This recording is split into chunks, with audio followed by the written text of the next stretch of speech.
Shalom, salam sejahtera untuk kita semua. Perkenalkan, nama saya Yanti Sarimule. Saya Prodi Teknik Budidaya Perikanan. Saya kuliah di Kampus Politeknik Kelautan dan Perikanan Sorong.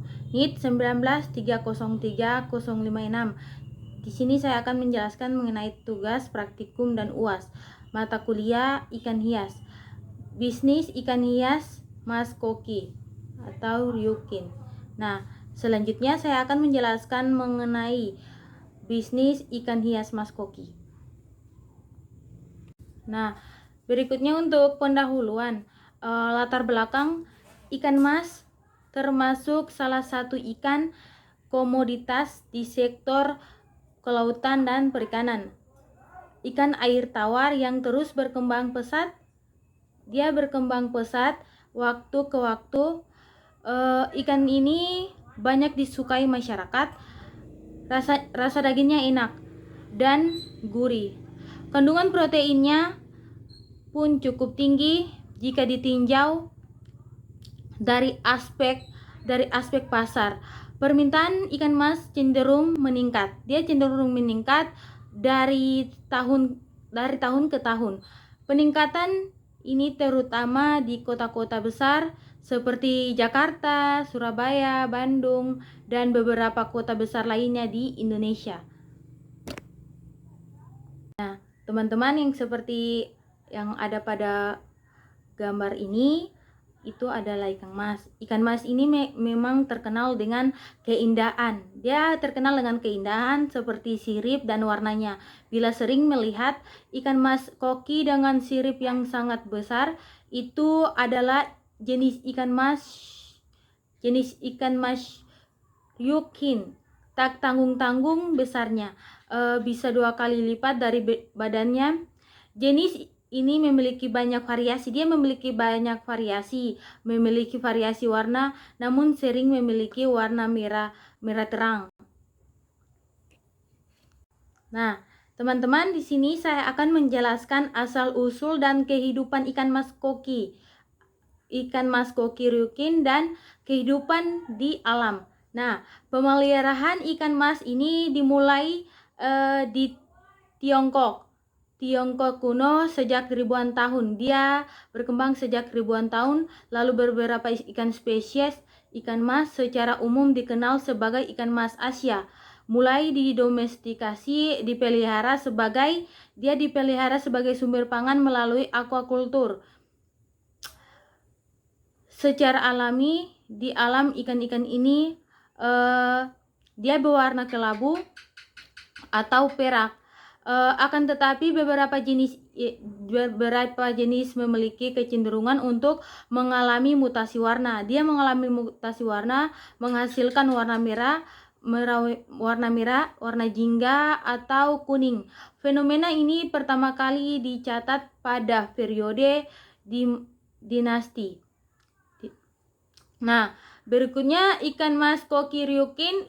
Ciri khasnya dari jenis ikan ini adalah berwarna siripnya yang 2 kali lipat lebih besar daripada tubuhnya. Ikan ini berasal dari Jepang dan tergolong mahal karena cukup sulit untuk ditemukan di Indonesia. Nah, berikutnya tingkah laku makanan dan reproduksi ikan mas koki Ryukin. Nah, untuk makanannya, agar tetap indah dan sehat, ikan mas koki ini harus memakan makanan khusus yang mengandung nutrisi. Maka dari itu ikan mas koki tidak boleh sembarang diberi makanan. Biasanya makanan ikan mas koki ini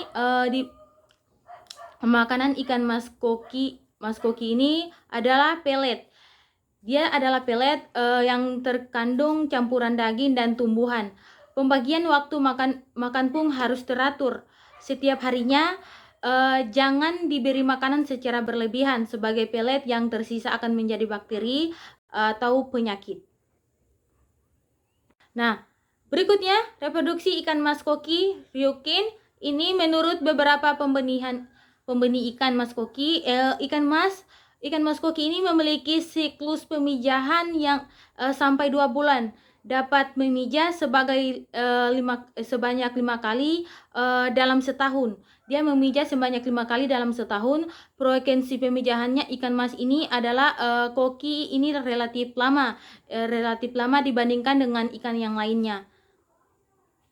Nah, teman-teman, di sini ada cara membedakan induk ikan mas koki jantan dan betina. Nah, perbedaan ikan mas koki jantan dan betina. Yang berikutnya, ikan koki jantan. Yang pertama, memiliki bintik putih di bagian siripnya. Yang kedua, anus pada ikan koki jantan cenderungnya rata, dia rata. Yang ketiga, tubuh ikan koki jantan lebih ramping dibandingkan dengan koki betina. Nah, berikutnya ikan koki betina. Ikan koki betina ini dia memiliki perbedaan sebagai berikut. Yang pertama, tidak memiliki bintik pada bagian sirip. Dia tidak memiliki bintik pada bagian siripnya. Yang kedua, anus pada ikan koki betina lebih menonjol dibandingkan dengan ikan koki jantan. Yang ketiga, bentuk tubuh ikan koki betina lebih bulat dan sedikit gendut dibandingkan dengan jantan dan cenderung ramping. Nah, teman-teman, berikutnya di sini saya akan menjelaskan mengenai teknik pemijahan penanganan telur, larva, dan benih ikan mas. Nah, di sini proses ini memerlukan waktu yang cukup lama karena dengan induk jantan dan betina akan saling bekerja-kerja terlebih dahulu sebelum melakukan perkawinan. Ikan koki jantan menggosok tubuhnya pada bagian perut belakang betina, lalu mengeluarkan sperma untuk membuahi sel telur betina. Apabila proses pemijahan telah selesai dan kedua induk tersebut tidak akan melakukan kejar-kejaran lagi, siapkan media untuk penempelan telur. Adapun media yang dapat digunakan adalah tanaman eceng gondok, kelambu ganggang, dan ijuk.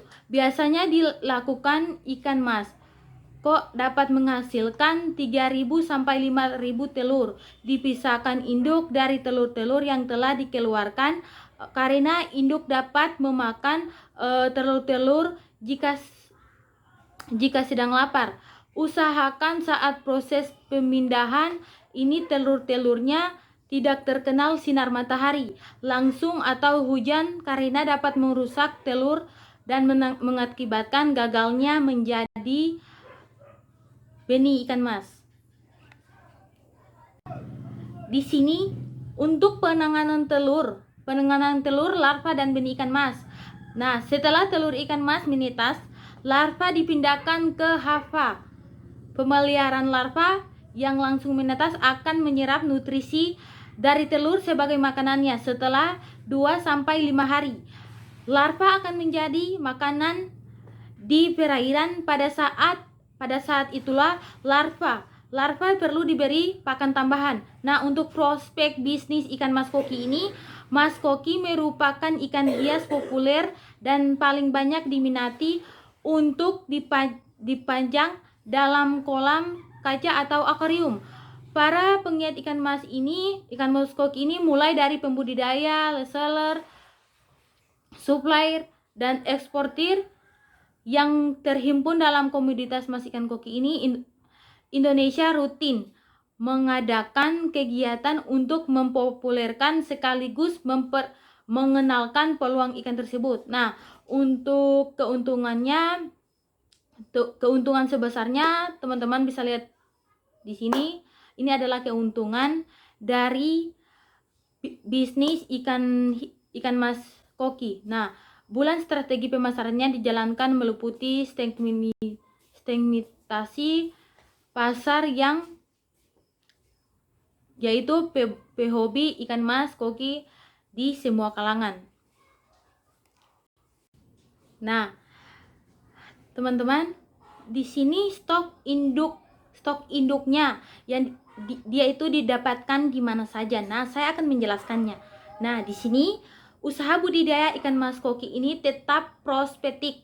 Kendati bermunculan asal tahu saja. Nah, ikan mungil ini berasal dari Cina. Dia pun melihat peluang bisnis ikan mas koki ini. kian terbuka karena harga jualnya menyesuaikan stok dan cuaca sekitar. Harganya 40 sampai 50.000 per ekor untuk induknya. Nah, sekian dan terima kasih. Kurang dan lebihnya saya mohon maaf. Shalom, salam sejahtera untuk kita semua. Tetap semangat dalam mengerjakan tugas. Selamat malam.